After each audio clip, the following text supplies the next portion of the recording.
चाहती हूं कि आपने भ्रष्टाचार की बात कही, जिन पर आप खुद आरोप लगाते थे, अजीत पवार हों, अशोक चव्हाण हों, वो आपकी पार्टी में आते हैं, eminent personality joining BJP today, तो आपको नहीं लगता कि ये हिपोक्रिटिकल है जो आप उनके खिलाफ मोर्चा चलाते थे? नहीं, हिपोक्रिटिकल नहीं है। उनके साथ हमने केस में कोई कॉम्प्रोमाइज नहीं किया है, पर ले लिया उनको। हाँ बिल्कुल, law will take its own course. But you have no problem in associating with people who have cases against them and who you have called चक्की पीसिंग। मेरा फिर कहना है कि जब तक किसी के खिलाफ कोई केस साबित ना हो, हम उनको आरोपित कर सकते हैं, लेकिन हम उनको कन्विक्ट के रूप में नहीं देख सकते। और तो फिर अरविंद केजरीवाल को कन्विक्शन नहीं हुई है, हाँ, कन्विक्ट की तरह क्यों देखते लेकिन हैं? जेल में है ना, जेल पहुंचने लायक स्थिति तो हो गई। अखिलेश यादव कहते हैं कि 4 जून को होगा, एक थी बीजेपी, यूपी में एक नई फिल्म रिलीज होगी। वो ठीक है ना, बात यह है कि ये लोग फिल्मों में बात करते हैं। मैं एक ही बात कह दूंगा कि 2017 में 2 एक्टर मिलकर के एक फिल्म उन्होंने बनाई थी, वो फ्लॉप गई थी, और फिर उसके बाद वो 2024 में फिर से मिल रहे हैं, और 2024 में मिल करके वो एक नई फिल्म बना रहे हैं। तो फ्लॉप कौन हुए? फ्लॉप वो हुए थे। अब 2 शहजादे फिर से फ्लॉप होंगे, और इनको मुंगेरी लाल के हसीन सपने देखने से कौन रोक सकता है? जरूर देखें। नड्डा जी, आप बिहार में काफी समय रहे हैं और बिहार में आपकी रुचि रहती है। मैं पूछना चाहती हूँ, आजकल लोग ये भी कह रहे हैं कि तेजस्वी यादव जमीन पर बहुत क्राउड्स और बहुत एंथ्यूज कर रहे हैं लोगों को। पिछली बार आपके 39 आउट ऑफ 40 सीट्स आई थी बिहार में।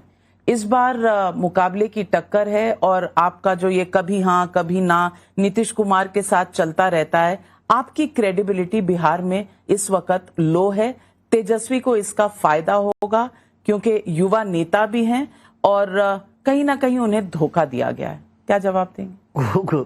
सच्चाई ये है कि वो जमीन से बहुत दूर है, और सच्चाई ये है कि भारतीय जनता पार्टी अपना पिछला रिकॉर्ड फिर से वही उसको वो रिकॉर्ड कायम रख रही है।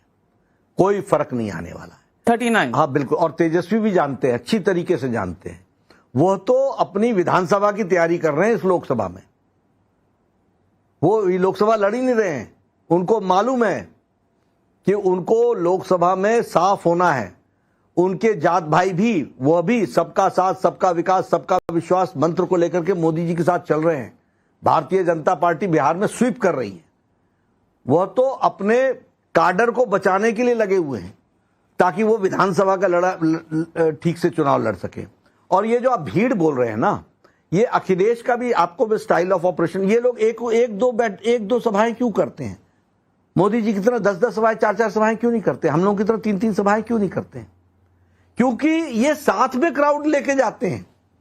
वही क्राउड है आज यहां पर, वो सारे के ये और ये इनके ही फंक्शन में अनरूली क्राउड क्यों होता है? क्यों? वो दिखाना चाहते हैं कि मैनेज नहीं हो रहा है। संख्या जो अगर आप देखेंगे, ऑप्टिक्स देखेंगे, तो 50 फीट के पीछे कोई नहीं है। 50-60 फीट के पीछे वो सारे के सारे मंच पर ही आपको दिखते हैं। तो ये इनका ऑप्टिक्स माइंड गेम्स है। माइंड गेम्स है ये इनका आपका माइंड गेम है 400 पार, उनका माइंड गेम है। हमारा माइंड गेम नहीं है, हमारी रियलिटी है। हमारी रियलिटी है नाविका जी। हम उस तरीके से, मैंने आपने मेरे से ज्यादा देश का नक्शा खींच करके बोला, मैंने उसमें आपको बताया कि किस तरीके से हम 400 पार कर रहे हैं। तो मतलब विपक्ष में माइंड गेम्स खेलने की हिम्मत तो है, ताकत तो है, बिल्कुल खत्म नहीं है। नहीं, खत्म तो है, लेकिन वो माइंड गेम ही खेलते रहे हैं जिंदगी भर। उन्होंने, देखिए, कांग्रेस ने इतने सालों तक राज किया, माइंड गेम पर ही तो किया उन्होंने। अब बीजेपी ने उनको खोखला साबित कर दिया है, इसलिए उनका माइंड गेम चल नहीं रहा है। मिसेस गांधी का 1971 का गरीबी हटाओ नारा, और आज का प्रियंका गांधी का बेरोजगारी और गरीबी की बात करना, कहां फर्क है? खटाखट पैसे जाएंगे। हाँ, राहुल गांधी कह रहे हैं तो एम्पावरमेंट। हाँ, तो ये किसने सिखाया खटाखट पैसे जाएंगे? क्यों? मोदी जी ने बताया कि डीबीटी होती है एक चीज, डायरेक्ट बेनिफिट ट्रांसफर होती है एक चीज।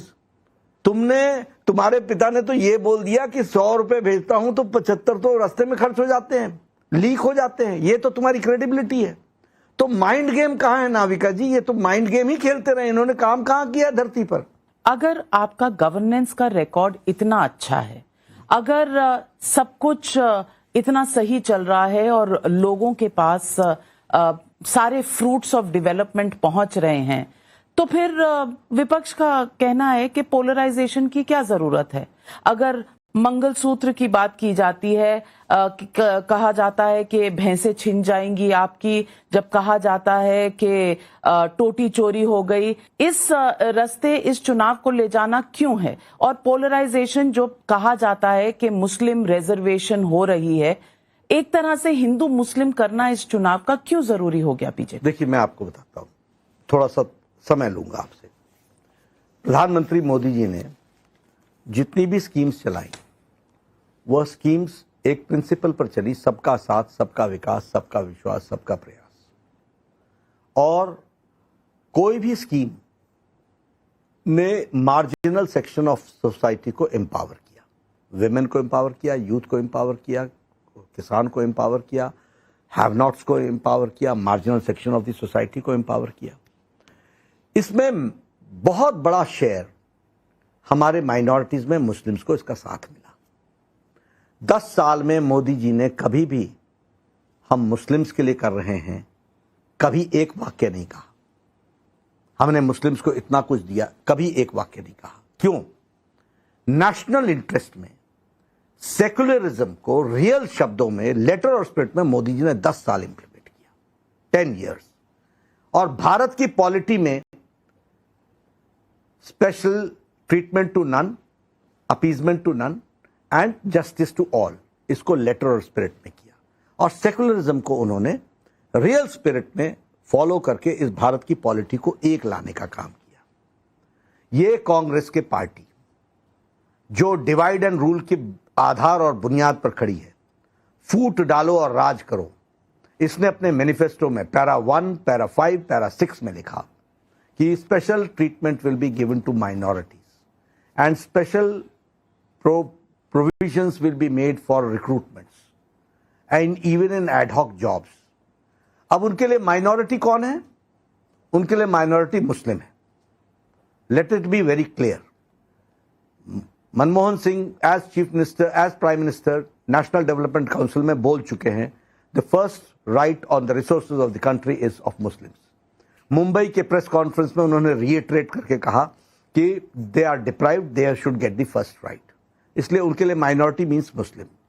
दूसरी बात, राहुल गांधी ने भी साफ कहा कि हम माइनॉरिटीज को रिजर्वेशन देंगे, तो उनकी प्रायोरिटी में मुस्लिम्स ही आता है। जब सीएए लागू हुआ तो उनको क्रिश्चियंस नहीं दिखे, पारसी नहीं दिखे, जैन नहीं दिखा, उनको हिंदूज नहीं दिखे, सिख्स नहीं दिखे, उनको मुस्लिम दिखा, जबकि रिलीजियस परसिक्यूशन इस्लामिक देशों में हो रहा था। तो उनके लिए